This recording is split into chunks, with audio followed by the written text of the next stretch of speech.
Welcome to another show of Steps Beyond Time. And once again, I have the great honor of introducing to our audience Reverend Betty Tatalajski. In 1979, she stepped into another world here in Tucson, Arizona, a small spiritualist church where she started hearing voices. Now, that's pretty much the way it was. That's right. I know that. Now, a lot of times when this happens to people, the voices aren't kind and they're besetting. But the truth of the matter is there's many voices out there, and it depends on the frequency you're tuned into. And Betty's background was that of a Southern Baptist who became a Roman Catholic, U.S. Marine, and she was here in Tucson, living in the foothills with a life that everybody thought if they only had married, children, swimming pool, that life would be just dandy. And if it wasn't dandy, it would be bearable. And somehow, in 1979, Betty was there and found life to be pretty much unbearable. And she calls it a sense of divine discontent. Yes. There was something inside of her that was pushing her. Who knew? And it wasn't material, because she had everything that you thought that if you did have, you would be happy. Relationship, children, swimming pool, dogs, friends, and a job. But stepping into that small spiritualist church put Betty into a place that she calls stepping into Wonderland. And it was an extraordinary step for her, and one that has relevance to all of us who watch this program or otherwise associated with the Temple of Universality. Because what she was directed towards wasn't supposed to be for Betty. It was supposed to be for all of us.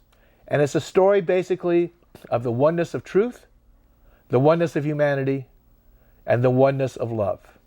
And the Jesus the Christ, the Great One,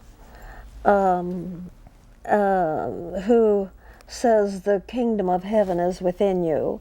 I don't think we really think about that. We don't really ponder on that. I mean, we pass over it. He just made a conversation. Yeah. Oh, the temple of heaven's within you. And then he says, you are love. The God is love. Well, we still insist that he's some old man up there. Well, that's not what Jesus said. He said God is love.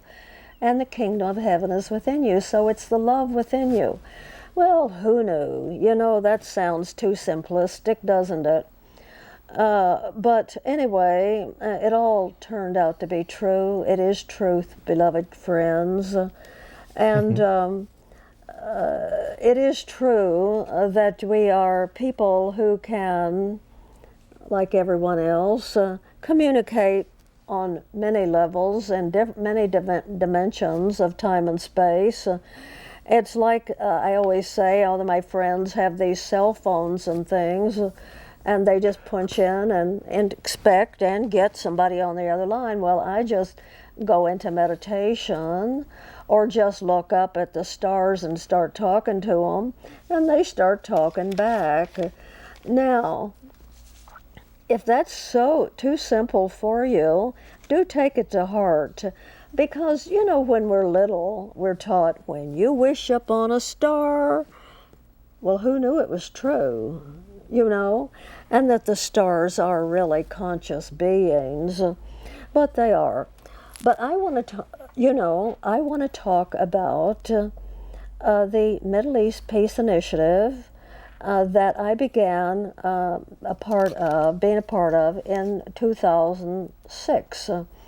Now, I had already been to peace conferences in the Middle East, many of them since 2003. But this was an opportunity to go to 120 countries around the world, reading a peace message. It was not my words, although it certainly had my heart. But I was to share it, just to read it, not to convince anybody, but just to bring from the spirit world a message of peace and how simple it is. Think peace and be peace, okay? Well, the first one I started from was in NaGoya, Japan. Loved Japan, had lived there for 3 years earlier, daughter born there. But I'd not been to beautiful NaGoya. And so I was there early that morning, of the first morning of that conference. And since I was early, the people in charge said, Mr. So-and-so, who owns this automobile factory over here, has volunteered, to take you to a little sightseeing before breakfast.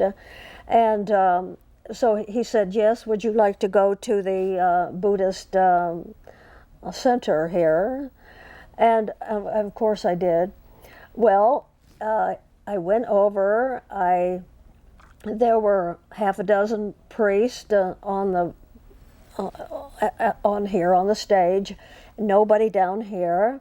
And so I just kneeled down, and a big, large golden ball appeared in front of me, and the ball said, go up and lay your head down on the floor where the 6 priests are.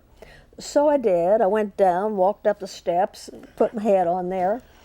The big, great ball, the ball came back and says to me, tell so-and-so that the whole Buddhist world is going to go to the 120 countries with the people, because there were 120 of us going to different countries.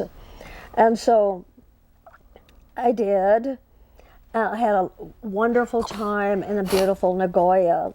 Now there at that center where he took me that early morning, what we would call a church, there was a large, beautiful structure out there that was Japanese style, gorgeous statue, and they said, well, this has half of the Buddha's bones in it. And Chulalongkorn, the 5th, is the one, they were found under his reign, and they were not Buddhist at that time. And so he divided the bones. He gave half to India and half to NaGoya. Wow. He not only gave them, but he had builders come to NaGoya and build the magnificent center for them. Now, I already had a thing about King Chulalongkorn, because it's the movie, the King of Siam. Oh, really? Okay, it's about him. And the King of Siam. Well, Okay. I just seen the new version, and I just loved it. So here I am, standing here at this beautiful thing that he has gifted and then had built for the people in NaGoya. Well, the 4 or 5 years I lived in Japan, I didn't know about that. Yeah. So this is incredible. This is a real treat for me. Okay, so it was lovely, and and the light said to me, that we're going to be in every conference every day. So this was a sort of an extra special gift, to me, because later when I was got around to Thailand, and I think now it's Chulalongkorn the 10th, and we're not sure his position there, but we do pray for Thailand. It's so very beautiful.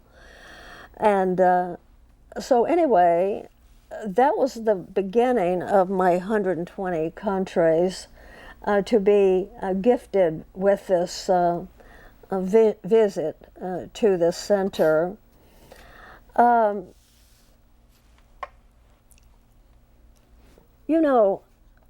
One of the places that I also wanted to talk about was North Korea.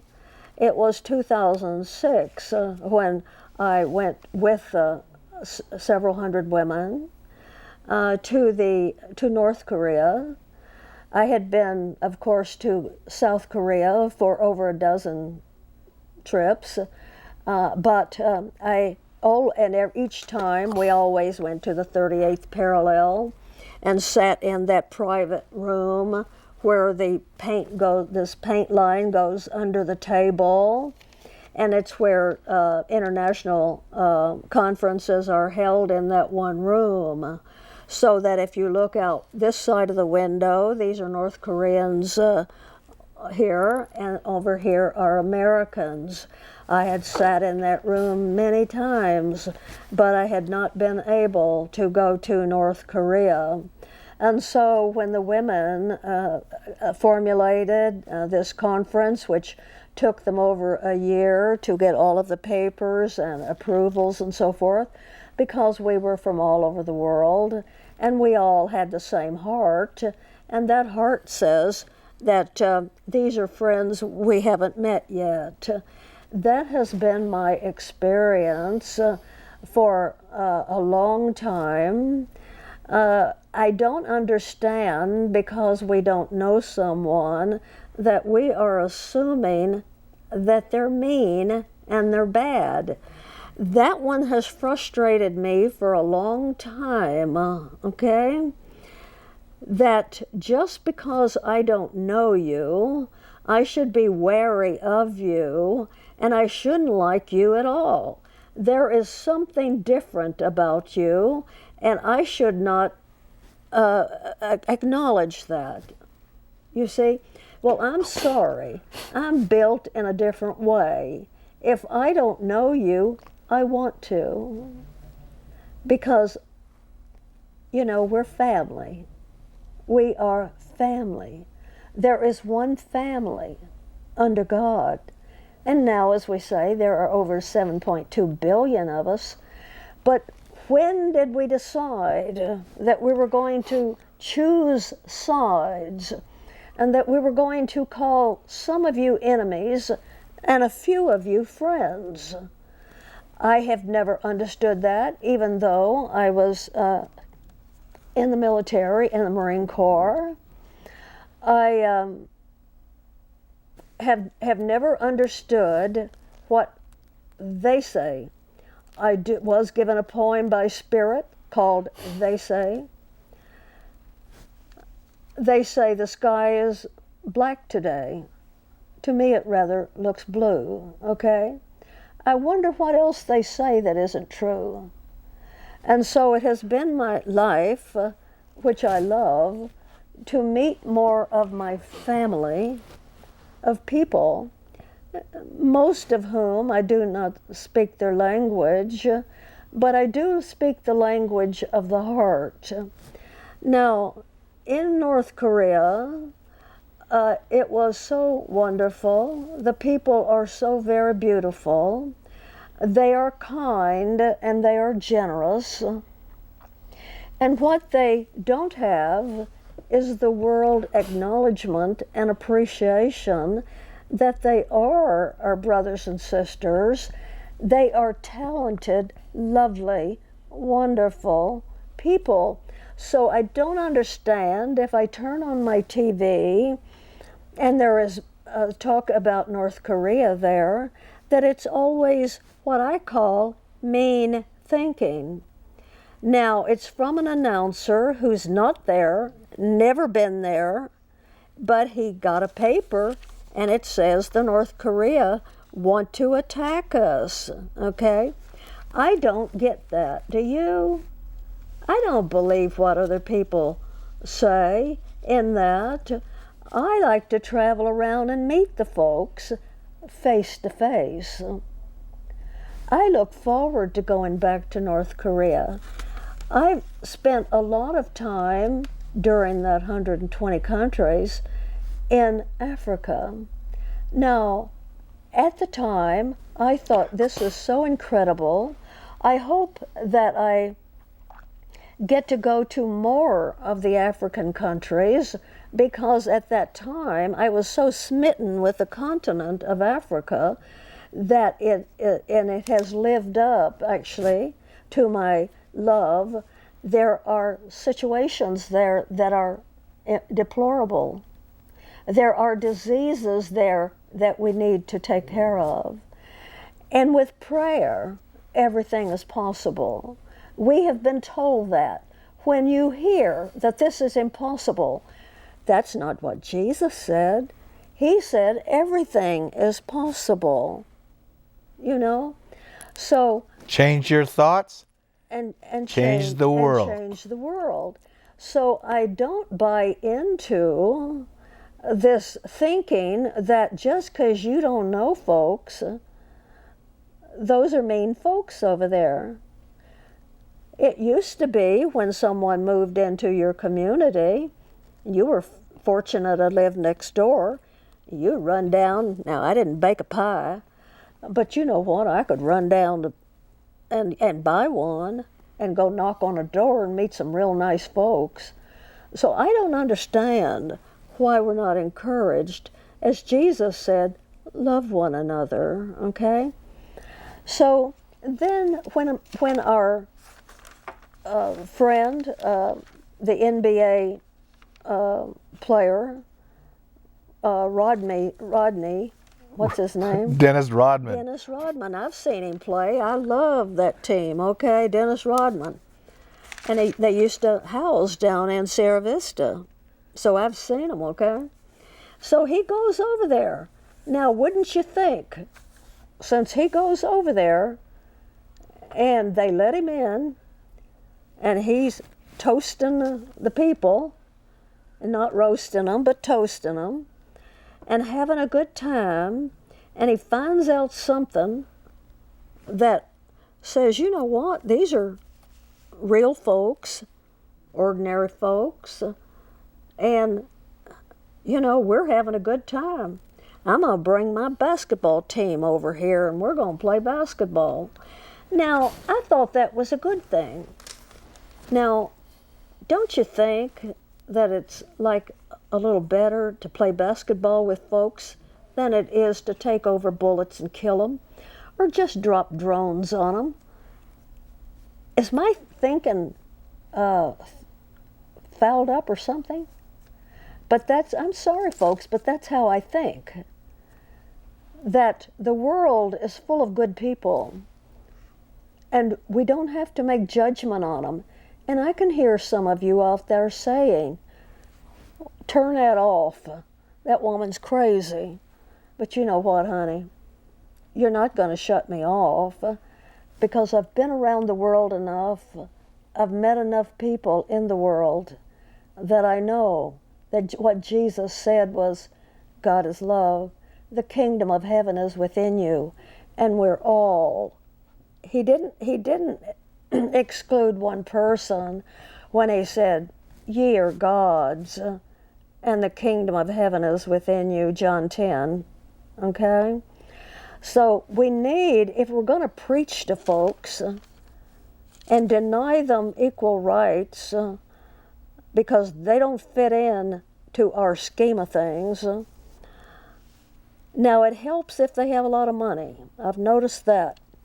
It is so interesting, isn't it? Now, if you come carrying gifts of millions and billions, or just perhaps, you're not going to like this one either, but I think it wants to be said that just, you know, if you're carrying $1 billion worth of guns, you're welcome here. Or want to buy them from us. Or you want to buy them. Even better. Right. You want to buy them, honey? We've got them. You know, Betty, this talk about differences and separation and animosity, and you were talking about it, and it reminded me of a story you told me, all right? Because I, more than most, realize you're not the usual type, all right? And I want to say that this didn't start at a certain point. I think it was always sort of in her, that she saw people differently. And it was really exemplified to me by a story she told when she was growing up in Kentucky, all right? And when Betty was growing up in Kentucky, she said it was really it was so segregated that she didn't even consider that the black people were sort of they were there. No. But and she said in the world that she grew up, which is Southern Baptist, all right, white, is that the big separation that she was aware of was with the Roman Catholics, all right? Yes. That her cousin had run off with a Roman Catholic, and her name was never spoken again. And she had to run off because it wasn't Nobody accepted. allowed It wasn't accepted. in my hometown. Yes, and that's what she said. But Betty told an amazing little story that touched me about her nature. And it had to do with when she was working in the local grocery store, and they were selling hamburgers.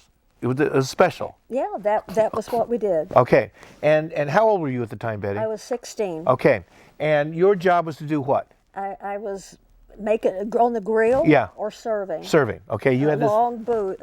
at this department store, at the grocery store in town. Right. All right, and I want you to tell what happened that day with that, because you know the story. Well, there was this young woman who came in, and we were not busy at that time. We were a very busy place, but we were not at that time. But we had orders, and it was going to take a while, probably a long while, before I could give her hamburgers. And so I said to her, honey, sit down, it's going to be a while. Well, she wouldn't. And I told her like 3 or 4 times, I'm sorry, we're so backed up, but she wouldn't go. She would go back over. My boss, or the owner, a dear man actually, comes up and I said to him, I told her, we're backed up. I told her to sit down, and she won't. And it's a long time, and he just looked at me. He looked at me. Yeah, that's right. I know what he's thinking. You poor ignorant girl. Yeah. But I didn't get it then. His look at me, I never got it. It was like, why don't you go tell her to sit down, He never did. Ladies and gentlemen, that girl who had come in to order the hamburgers was black. Betty was 16 years old, and she didn't see any difference. She knew, she's not blind, but she knew she saw a person who had come in to order some hamburgers. It was going to be a while, and the courteous thing to do, the human thing to do, the Christian thing to do, because really what Christ talked about was love, was to offer her a seat. What Betty wasn't aware of was that at that time in the South, black people did not sit down in white people's stores. Because I'd never met any, and we had them in my hometown. In your hometown. But I hadn't been that close to one. Yes. And so the consternation of the grocery store owner, I can imagine, when you got this grocery store and you see this 16-year-old girl telling, hey, sit down there. You knew that was verboten. I did not know. I didn't know because until your much heart, later. yes. But I will tell you, just a few years later, I happened to be in his hometown in Hattiesburg, Louisiana. One of those. I went to a military funeral. My husband took a body back of our friend, a Marine. Okay, and I went with him into Hattiesburg, Mississippi, and I saw what was going on there. Okay. Yes. Because as my husband was called to bring a shooting squad, a firing squad from Florida. The Marines. And the Marines. And this the preacher came and said, we can't have this. You've got a black man here. A black Marine in the color guard. Marine. My husband says, if you don't want this group, I'll send them back. But we don't have blacks in the Marine. We don't have whites in the Marine. We're all forest green. In the end, folks, as in the beginning, there is no difference between white and black, North and South Koreans, or you and I. Atheists, fundamentalists, none of us. We are one family. And until we get that, we are going to continue to have the strife on this planet. But it's coming to an end. It is coming to an end. Thank you, friends. We love you. Thank you for watching.